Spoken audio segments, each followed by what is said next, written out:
Journalist మిత్రులందరికీ పేరు పేరున ప్రజా సంఘాల తరపున స్వాగతం. ఒకసారి అందరినీ పరిచయం చేస్తాను. ప్రెస్ మీట్లో పాల్గొంటున్న నాయకుల పేరు. నా పేరు పి శంకర్. నేను దళిత్ బహుజన్ ఫ్రంట్ డిబిఎఫ్ జాతీయ కార్యదర్శి, నరేగా సంఘర్ష మోర్చా జాతీయ కమిటీ సభ్యుని. నా పక్కన ఉన్న అన్న ప్రసాద్ గారు అఖిల భారత వ్యవసాయ కార్మిక సంఘం నాయకులు, తెలంగాణ వ్యవసాయ కార్మిక సంఘానికి రాష్ట్ర ఉపాధ్యక్షులు. కనగంటి రవి గారు తెలంగాణ ప్రజా సంఘాల జేఏసీ కన్వీనర్ గారు. అదేవిధంగా రుచిత్ గారు క్లైమేట్ ఫ్రంట్ హైదరాబాదు. నా కుడివైపు ఉన్నది శివలింగం గారు people's monitoring committee convener Telangana. Puli Kalpana గారు డిబిఎఫ్ రాష్ట్ర కార్యదర్శి. అఖిల్ గారు సఫర్ అనే ఒక సంస్థ లా విద్యార్థి. అదేవిధంగా హర్ష గారు ఉన్నారు, రైతు స్వరాజ్య వేదిక ప్రతినిధి. మీ అందరికీ తెలిసిన విషయమే, నిన్నంతా పార్లమెంట్లో పెద్ద ఎత్తున చర్చ జరిగింది దీని మీద. ఒక బిల్లును కేంద్ర ప్రభుత్వము నిన్న ప్రవేశపెట్టింది. బిల్లు లోపలికి వెళ్ళే ముందు కొన్ని విషయాలను, ఒకటి రెండు విషయాలు మీ దృష్టికి తీసుకురాదలుచుకున్నాం. ఒకటి, 2005లో మహాత్మా గాంధీ జాతీయ గ్రామీణ ఉపాధి హామీ చట్టం అమల్లోకి వచ్చింది. మొట్టమొదటిసారి దేశంలో భారత రాజ్యాంగం అమల్లోకి వచ్చిన తర్వాత భూమి లేని, రెక్కల కష్టం మీదనే జీవించే కూలీలకు ఒక చట్టబద్ధమైన పని హక్కు వచ్చింది. అంతకంటే ముందు కాంట్రాక్టర్ దగ్గరను పనిచేయాలి, లేదు ఇంకొక రైతు దగ్గరను పనిచేయాలి, కూలి చేయాలి, ఇంకో ఏదో పని చేయాలి. కానీ ఫస్ట్ టైం ఇండియా చరిత్రలో రాజ్యాంగం అమల్లోకి వచ్చిన తర్వాత, దేశానికి స్వాతంత్రం వచ్చిన తర్వాత కూలీలకు, కోట్లాది మంది కూలీలకు ఒక చట్టబద్ధమైన హక్కు మహాత్మా గాంధీ జాతీయ గ్రామీణ ఉపాధి హామీ చట్టం పేరుతో వచ్చింది. 2006లో ఈ పథకం, ఈ చట్టంని ఉద్దేశించి అన్ని రాష్ట్రాలు చట్టాలు చేసి పథకంగా రాసుకొని 2006లో మన రాష్ట్రంలో, అప్పుడు ఉమ్మడి ఆంధ్రప్రదేశ్లో అనంతపూర్లో అప్పటి దేశ ప్రధాని డాక్టర్ మన్మోహన్ సింగ్ గారు, అప్పటి యూపీఏ చైర్పర్సన్ సోనియా గాంధీ గారు ఈ పథకాన్ని కరువుకు మారుపేరైన, కరువుకు అల్లాడే అనంతపూర్ జిల్లా నుంచి ఈ చట్టాన్ని ప్రారంభించారు. ఎవరైనా పాలకులు ఏదైనా ఒక చట్టంలో లోపం ఉంటే దాన్ని బలోపేతం చేస్తారు, మార్పులు చేర్పు చేసే అవకాశం మనకుంది. కానీ ఆల్రెడీ 20 ఏళ్ళుగా ఈ రాష్ట్రంలో ఈ చట్టం అమలు అవుతుంది. కోట్లాది మంది ఆకలి తీర్చింది చట్టం. వలసలు ఆగాయి, మైగ్రేషన్స్ ఆగాయి. ఉన్న ఊళ్ళోనే పని దొరికింది కూలీలకు. మనం తెలంగాణ ఉద్యమం చూసాం. తల్లి నేను బొంబాయి పోతా అని పైలం సంతోష్ లాంటి పాటలు మనం చూసాం. గొర్రెటెంకన్ లాంటి పల్లె పాటలు చూసాం. అంటే కరువుతో అల్లాడుతున్న ఈ సమాజంలో కూలీలకు ఒక చట్టబద్ధమైన హక్కు వచ్చింది. ఆ హక్కును రద్దు చేస్తూ ఇవాళ కేంద్ర ప్రభుత్వము Viksit Bharat guarantee for Rozgar and Ajeevika mission Gramin bill అని చెప్పి నిన్న కేంద్ర వ్యవసాయ శాఖ మంత్రి నిన్న పార్లమెంట్లో ఒక బిల్లును మూవ్ చేశాడు. ఈ దేశానికి స్వాతంత్రం కోసం కొట్లాడిన మహాత్మా గాంధీ పేరుతోటి ఈ చట్టం ఉంటే మీరు చూస్తారు, రామ్ అంటే దేశ స్వాతంత్రం కోసం కొట్లాడిన గాంధీజీ పేరు తీసి అనేక మంది ఆరాధించే రాముడి పేరుని వల్ల పెట్టడంలో, ఈ చట్టంకు పెట్టడంలో అంతరం ఏమిటో కేంద్ర ప్రభుత్వం సమాధానం చెప్పాల్సిన అవసరం ఉంది. అంటే గాంధీ దేశానికి పనికిరాడా, రాముడే పనికొస్తాడా మీ ఉద్దేశంలో? ఏందో కూడా మీరు చాలా స్పష్టంగా, అంటే గాంధీ పేరుకు రామ్ బలికి కొత్తగా రామ్ అని, జీరామ్ అనే పేరుతోటి వాళ్ళ చట్టం తీసుకొచ్చారు. ఇటువంటి చట్టాలు ఎక్కడ లేవు. నీకు నచ్చితే దేవుణ్ణి మొక్కుతావు, అది వ్యక్తిగత ఇష్టం. రాజ్యాంగం ప్రకారం ఎవరికి వెళ్తే వ్యక్తిగత ఇష్టం అది.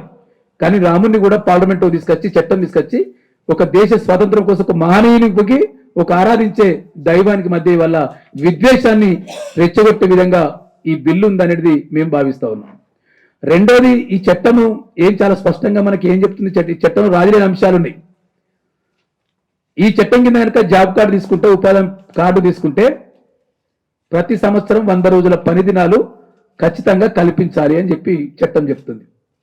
కనీస వేతనం అందించాలని చెప్పి నరేగా చట్టం చాలా స్పష్టంగా అమలవుంది. మొట్టమొదటిసారి స్త్రీలు పురుషులు సమానత్వం అని మనం రోజు మాట్లాడతాం. కానీ ఈ చట్టం వచ్చిన తర్వాత స్త్రీలు పురుషులు సమానము, ఒకే వేతనం, సమాన వేతనం అమలైంది. ఈ మహాత్మా గాంధీ జాతీయ గ్రామీణ ఉపాధి హామీ చట్టం అమల్లోకి వచ్చిన తర్వాత అనేక మందికి అసైన్డ్ భూములు ఈ దేశంలో ప్రభుత్వాలు పంపించేస్తే 1975 నుంచి అసైన్డ్ భూములను పెద్ద ఎత్తున అభివృద్ధి చేయడానికి ఈ చట్టం పనికొచ్చింది. కరువు పీడన నుంచి రక్షించుకోవడానికి అనేక పనులను ఈ చట్టం కింద చేపట్టినట్టు కేంద్ర గ్రామీణాభివృద్ధి శాఖనే లక్షలాది ఎకరాల భూమిని మేము సాగులోకి తీసుకొచ్చినామని చెప్పి కేంద్ర గ్రామీణాభివృద్ధి శాఖ నివేదికలు చాలా సంవత్సరాలుగా స్పష్టం చేశాయి. నరేంద్ర మోడీ ఎప్పుడైతే అధికారంలోకి వచ్చిందో, బీజేపీ ఎప్పుడైతే అధికారంలోకి వచ్చిందో, గత 10 సంవత్సరాలుగా జాతీయ గ్రామీణ ఉపాధి హామీ చట్టానికి మొత్తం నిధులు తగ్గిస్తూ, ప్రతి ఏడాదికి బడ్జెట్ మొత్తము నిధులను తగ్గిస్తూ ఇప్పుడు పని లేదు ఈ తెలంగాణ రాష్ట్రంలో. గత 6 నెలల నుంచి పని లేదు తెలంగాణలో. ఎందుకు కారణం అంటే నిధులు లేవని. గత చట్టం ప్రకారము 90% కేంద్ర ప్రభుత్వం నిధులు భరించాలి. కానీ ఇవాళ ఈ కొత్తగా ఈ రోజ్గార్ బిల్ ప్రకారము మేము 60% భరిస్తాం, మేము ఇచ్చిన దానికంటే ఎక్కువ ఖర్చు చేస్తే అది మీరే భరించాలి, రాష్ట్ర ప్రభుత్వాలే భరించాలి. అంటే రాష్ట్రాల మీద భారాన్ని మోపేందుకు కూడా ఇవ్వండి. అంటే రాష్ట్రాల మీద భారం మోపడం అంటే మొత్తం కూలీలకు, కష్టజీవులకు పని లేకుండా చేయడమే ఒక పెద్ద కుట్రగా ఇవల్ల మేము భావిస్తా ఉన్నాం. రెండోది, 125 రోజులు పెంచారు. మేము చాలా కాలం నుంచి కార్మిక ఉద్యమం, ఉపాధి కూలీ ఉద్యమం డిమాండ్ చేసింది అంటే 200 రోజులు పని ఇవ్వాలి అని చెప్పి. 375 రోజులు సంవత్సరానికి అయితే, 365 రోజులు సంవత్సరానికి అయితే కనీసం 200 రోజులు ఇవ్వండి, కనీసం 100 వ్యవసాయంలో పని దొరుకుతుంది అనుకున్నాం. రెండోది, కూలీలకు ఏ సీజన్లో అయినా పని అడిగే హక్కు, దరఖాస్తు పెట్టుకునే హక్కు గత చట్టం కల్పించింది. కానీ వాళ్ళ ఈ చట్టము కొత్తగా తీసుకొచ్చిన బిల్లు వ్యవసాయ పనులు నడిచేటప్పుడు ఇక్కడ పని నడవద్దు అని చెప్తా ఉంది కొత్త బిల్లు. అంటే కూలీల హక్కులు మొత్తం, కూలీ నా ఇష్టం, నేను ఎవరి భూమిలోకి పోవాలి, ఎక్కడికి పోవాలి, పని అనేది ఇష్టం. ఊర్లో దొర చెరుకు తోటలు పండిస్తారు ఆ వానకాలంలో.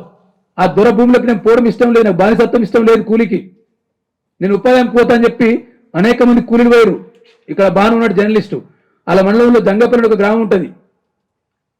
అప్పుడు వ్యవసాయ సీజన్లో చెరుకు పంట పండిస్తూ ఉన్నారు కూలీలు. మేము ఆ ఊరు దొర చెరుకేశాడు, మేము పోము ఆ పనికి, మేము ఈ ఉపాధి పనికే పోతామని చెప్పి వందలాది మంది కూలీలు, దాదాపు 400 మంది కూలీలు వ్యవసాయ సీజన్లో కూడా ఆ గ్రామంలో పని చేసుకున్నారు. నిజంగానే కూలీ అందరూ వ్యవసాయ పని ఎక్కడ మానేయలేదు, రెగ్యులర్గా వ్యవసాయ పనిలోనే చేస్తారు. ఎందుకంటే వ్యవసాయ పనికి పోతే వెంటనే కూలి ఇస్తాడు, ఆ రోజు రాత్రికో 2 రోజులకి ఇస్తాడు. ఇక్కడ 10 రోజులైనా, 15 రోజులైనా, నెల రోజులైనా, ఇప్పటికీ 6 నెలలు అవుతుంది తెలంగాణలో వేతనాలు రాక కూలీలకు.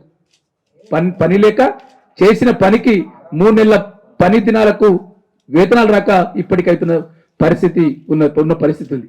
అంటే నరేంద్ర మోడీ అధికారంలోకి వచ్చిన తర్వాత ఈ చట్టాన్ని మొత్తం నిర్వీర్యం చేశారు. ఒక రకంగా ఎత్తివేసేందుకు ఎన్ఎంఎంఎస్ అని నేషనల్ మొబైల్ మానిటరింగ్ సిస్టమ్ అని ఒకటి తీసుకొచ్చారు. కూలీల దగ్గరకు డిజిటల్ ఫోటో తీయాలి కూలీ అటెండ్ పోతే. ఇక్కడ ప్రధానమంత్రికి ఉండదు డిజిటల్, ఆయన ఆఫీస్కి వస్తుండో పని చేస్తుండో లేదో, హోమ్ మినిస్టర్కి ఉండదు, ఇక్కడ జిల్లా కలెక్టర్కి ఉండదు బయోమెట్రిక్. కానీ కూలీలకు ఆదిలాబాద్ లాంటి, కొత్తగూడెం లాంటి ఆదివాసీ ప్రాంతాల్లో, అటవీ ప్రాంతాలలో, నల్లమల్ల లాంటి అడవి ప్రాంతాలలో అక్కడ మొబైల్ నెట్వర్క్ రాదు. అక్కడ ఫీల్డ్ అసిస్టెంట్ ఫోటో తీయడం ఇబ్బంది అవుతుంది. చాలా మంది ఫోటో క్యాప్చర్ కాక, ఆన్లైన్లో ఎన్ఎంఎంఎస్ లో క్యాప్చర్ కాక పనిని కోల్పోయిన మంది చాలా మంది ఉన్నారు. ఆధార్ బేస్ పేమెంట్ అన్నారు, ఇవాళ రేపు అందరికి ఆధార్ బేస్ ఉంది. కానీ ఎన్ఎంఎంఎస్ పేరుతోటి, ఆధార్ బేస్ తోటి ఇప్పటికీ తెలంగాణలో 25 లక్షల మంది కూలీలను వాళ్ళకి తెలియకుండానే వాళ్ళ పేర్లను ఈ చట్టం నుంచి తొలగించేసింది ప్రభుత్వం. ఇది కేంద్ర ప్రభుత్వమే నేరుగా చేసింది. చట్టానికి విరుద్ధంగా. ఇట్లా చెప్పుకుని పోతే దీంట్లో చాలా ఉన్నాయి. ఈ బిల్లును తెలంగాణ ప్రజా సంఘాలుగా, వ్యవసాయ సంఘాలుగా, రైతు సంఘాలుగా దీనిని మేము తిరస్కరిస్తా ఉన్నాం. ఈ బిల్లును ప్రభుత్వం వెంటనే ఉపసంహరించుకోవాలని కోరుతా ఉన్నాం. లేదు స్టాండింగ్ కమిటీకి అయినా ఈ బిల్లును పంపితే ఉపాధి హామీ కేంద్ర గ్రామీణాభివృద్ధి శాఖ ద్వారా ఒక స్టాండింగ్ కమిటీ ఉంది. ఆ స్టాండింగ్ కమిటీ కన్నా ఈ బిల్లు పంపితే వాళ్ళు అధ్యయనం చేసి దీంట్లో లోతుపాతులు చెప్తారు. కొత్తగా ఏం లేదు. నరేగా ఏదైతే హక్కులు కల్పించిందో ఆ హక్కుల్ని హరించేందుకే మాత్రమే ఇవాళ ఈ రోజ్గార్ బిల్ తీసుకొచ్చింది తప్ప కొత్తగా ఈ చట్టంలో ఒక 125 రోజులు తప్ప కొత్త బిల్లులో ఇంకా వేరే ఏమీ లేని పరిస్థితి కొనసాగుతున్న పరిస్థితి ఉంది. కాబట్టి మిత్రులారా, తెలంగాణ సమాజం నుండి ఈ బిల్లును నిర్బంధంగా తిరస్కరిస్తున్నాం. పార్లమెంట్ కూడా ఆమోదించకుండా తిరస్కరించాలని చెప్పి పార్లమెంట్ సభ్యులకు చెప్తా ఉన్నాం. నిన్నంతా పార్లమెంట్ లోపల బయట ఆందోళన జరిగింది. ఇవాళ దేశవ్యాప్తంగా ప్రతిపక్ష పార్టీ కాంగ్రెస్ పార్టీ కూడా ఆందోళనకు పిలిపించింది. ఇక్కడ మేము టిఆర్ఎస్ పార్టీ కూడా కోరుతా ఉన్నాం, కోట్లాది మందికి ఉపయోగపడిన ఈ నరేగాను రక్షించడానికి, కూలీల హక్కులు హరించే రోజ్గార్ బిల్లును తిరస్కరిస్తూ మీరు కూడా ప్రజా ఉద్యమంలో మమేకం కావాలని చెప్పి ఇక్కడి ఎంపీలకు, ఇక్కడ ఎమ్మెల్యేలకు, ఇక్కడ బీఆర్ఎస్ పార్టీకి కూడా చెప్తాను. ఎందుకంటే కాంగ్రెస్ ఆల్రెడీ ఇవాళ రేపు దేశవ్యాప్తంగా ఒక ఆందోళన చేస్తా ఉంది. కాబట్టి ఇప్పటికే సిపిఎం పార్టీ, సిపిఐ పార్టీ, అన్ని పార్టీలు ఈ బిల్లును వ్యతిరేకిస్తూ నిన్న పార్లమెంట్ లో మాట్లాడినాయి. కాబట్టి దీన్ని తిరస్కరిస్తున్నాం.